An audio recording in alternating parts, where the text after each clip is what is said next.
ನಾವು ನಮ್ಮ ಜೀವನದಲ್ಲಿ ಒಳ್ಳೆಯದಾಗಬೇಕು ಕೆಟ್ಟದಾಗಬೇಕು ಅನ್ನೋದು ನಾವು ಯಾವ ರೀತಿ ಯೂನಿವರ್ಸಿಗೆ ನಮ್ಮ ಫೀಲಿಂಗ್ ಕಳಿಸ್ತಾ ಇದ್ದೀವಿ, ನಮ್ಮ ಇಂಟೆನ್ಸಿಟಿ ಕಳಿಸ್ತಾ ಇದ್ದೀವಿ, ಅದ್ರ ಮೇಲೆ ಅವಲಂಬನೆ ಆಗಿರ್ತದೆ. ಹಾಗಾಗಿ ಮ್ಯಾನಿಫೆಸ್ಟೇಷನ್ ಮಾಡೋಕ್ಕಿಂತ ಮುಂಚೆ ನೀವು ಒಳ್ಳೆಯ ಭಾವನೆಯಿಂದ ತುಂಬಿಕೊಳ್ಳಿ, ಅದು ಮುಖ್ಯ. ನಿಮ್ಮ ಹೃದಯದಲ್ಲಿ ಪ್ರೀತಿ, ವಿಶ್ವಾಸ, ಕರುಣೆ, ಕೃತಜ್ಞತಾ ಭಾವ ಇವೆಲ್ಲ ಇದ್ದಾಗ ನೀವು ಏನು ಅಂದ್ಕೊಂಡಿರ್ತೀರೋ ಆವಾಗ ಬೇಗ ಮ್ಯಾನಿಫೆಸ್ಟೇಷನ್ ಆಗ್ತದೆ. ಯೂನಿವರ್ಸ್ ಕೊಡಲಿಕ್ಕೆ ತಯಾರಿದೆ, ನಾವು ತಗೊಳ್ಳಿಕ್ಕೆ ಸ್ವೀಕಾರ ಮಾಡಲಿಕ್ಕೆ ತಯಾರಿಲ್ಲ. ಆ ಎನರ್ಜಿಗೆ ನಾವು ಮ್ಯಾಚ್ ಆಗ್ತಾ ಇಲ್ಲ. ನಾವು ಧ್ಯಾನದ ಪ್ರಾಕ್ಟೀಸ್ ಮಾಡಿಕೊಂಡು ಧ್ಯಾನ ಮಾಡ್ತಾ ಬಂದರೆ ನಾವು ಆ ಎನರ್ಜಿಗೆ ಕನೆಕ್ಟ್ ಆಗ್ತೀವಿ. ಯಾಕಂದರೆ ಎಲ್ಲ ವೈಬ್ರೇಷನ್ನ ಗೇಮ್, ಆಟ. ನಾವು ಧ್ಯಾನ ಮಾಡೋದ್ರಿಂದ ನಮ್ಮ ಎನರ್ಜಿ ಮೇಲ್ಗಡೆ ಹರಿತಾ ಹೋಗುತ್ತೆ. ನಾವು ಒಂದು 10 ನಿಮಿಷ ಧ್ಯಾನ ಮಾಡಿ ಇಡೀ ದಿವಸ ಪಾಸಿಟಿವ್ ಆಗಿರ್ತೀವಿ ಅಂದ್ಕೊಳ್ತೀವಿ. ಆದರೆ ಏನಾಗುತ್ತೆ ಅಂದರೆ ಹೊರಗಡೆ ಬರೀ ನೆಗೆಟಿವ್ ಜನ ಯಾವುದಕ್ಕೋ ಏನೋ ಅಂದ್ಬಿಡ್ತಾರೆ, ಏನೋ ಒಂದು ಮಾತು, ಏನೋ ಒಂದು ಬೈಗುಳ, ಏನೋ ಕಷ್ಟ, ಏನೋ ಸಮಸ್ಯೆ. ಅಷ್ಟೊಂದು ನೆಗೆಟಿವಿಟಿ ಮುಂದೆ ನಾವು ಏನು ಪಾಸಿಟಿವ್ ಆಗಿದ್ವಿ 10 ನಿಮಿಷ ಧ್ಯಾನ ಮಾಡಿಕೊಂಡು ಅದು ನುಂಗಾಗ್ಬಿಡ್ತದೆ.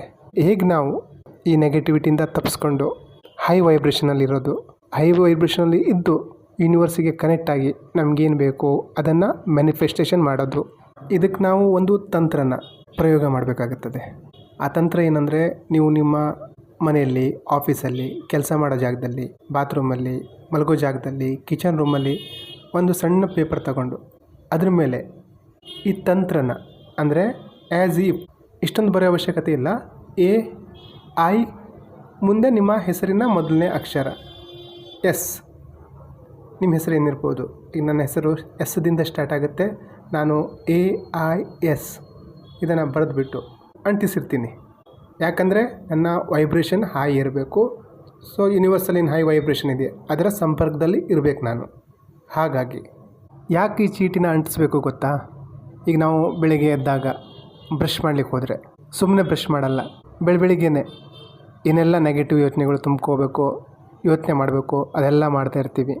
ಅಥವಾ ಅಡುಗೆ ಮಾಡ್ತಾ ಇದ್ದಾಗ ಸುಮ್ಮನೆ ಅಡುಗೆ ಮಾಡ್ತಾ ಇರಲ್ಲ, ಏನೇನೋ ವಿಚಾರಗಳು, ಓವರ್ ಥಿಂಕಿಂಗ್, ನೆಗೆಟಿವ್ ಯೋಚನೆಗಳು. ಕೆಲಸದಲ್ಲಿ ಕೂತಾಗಲೂ ಸ್ವಲ್ಪ ಹೊತ್ತು ಸೈಲೆಂಟ್ ಆದರೆ ಏನೇನೋ ಯೋಚನೆ ಬರ್ತಾಯಿರ್ತದೆ. ಅದೇ ನಾವು ಈ ತಂತ್ರನ ಬಳಸಿದಾಗ, ಆ್ಯಸ್ ಇಫ್ ಸತೀಶ್ ಅಂತ ತಂತ್ರ ಬಳಸಿದಾಗ ಏನಾಗುತ್ತೆ ಅಂದರೆ, ನೀವು ಈಗ ಬೆಳಗ್ಗೆ ಎದ್ದರೆ ಅಲ್ಲಿ ನೀವು ಅನಿಸಿದ್ದೀರ, ಬ್ರಷ್ ಮಾಡ್ಲಿಕ್ಕೆ ಹೋಗ್ತೀರಾ, ಹಲ್ಲು ಉಜ್ಲಿಕ್ಕೆ ಹೋಗ್ತೀರಾ, ಅವಾಗ ಅದನ್ನು ನೋಡ್ತೀರಾ.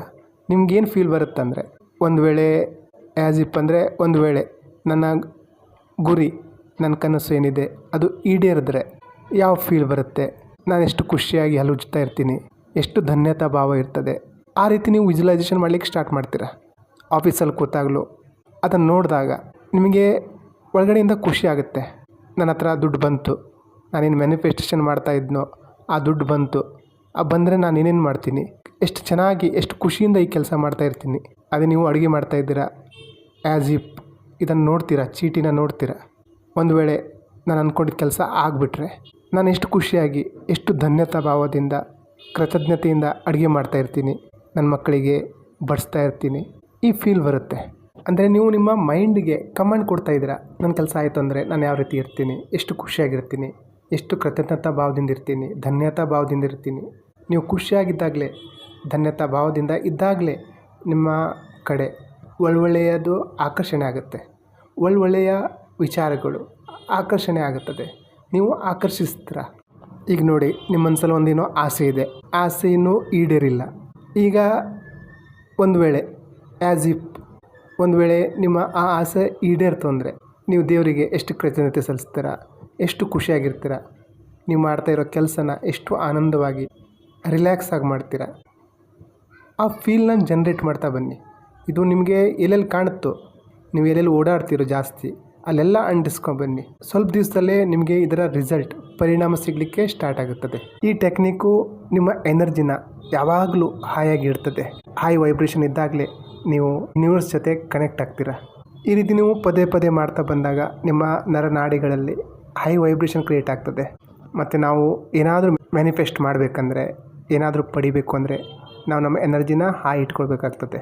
ಆವಾಗಲೇ ನಾವೇನು ಬಯಸ್ತೀವೋ, ಏನು ಪಡಿಬೇಕಂತ ಆಸೆ ಇರ್ತದೋ ಅದು ಪಡಿಲಿಕ್ಕೆ ಸಾಧ್ಯ ಆಗ್ತದೆ. ನೀವು ಈ ರೀತಿ ಮಾಡಿದಾಗ ಏನಾಗುತ್ತೆ ಗೊತ್ತಾ, ನೀವು ನಿಮ್ಮ ಕೆಲಸನೇ ಇಡೀ ದಿನವೇ ಮೆಡಿಟೇಷನ್ ಮಾಡ್ದಂಗೆ ಆಗ್ತದೆ. ಸಪ್ರೇಟಾಗಿ ಮೆಡಿಟೇಷನಲ್ಲಿ ಕೂತ್ಕೊಳ್ಳೋ ಅವಶ್ಯಕತೆ ಇಲ್ಲ. ನೀವು ಇರೋ ಜಾಗದಲ್ಲೇ ಖುಷಿಯಾಗಿ, ಆನಂದದಿಂದ, ಕೃತಜ್ಞತಾ ಭಾವದಿಂದ ಶಾಂತವಾದ ರೀತಿಯಲ್ಲಿ ಇರ್ತೀರ.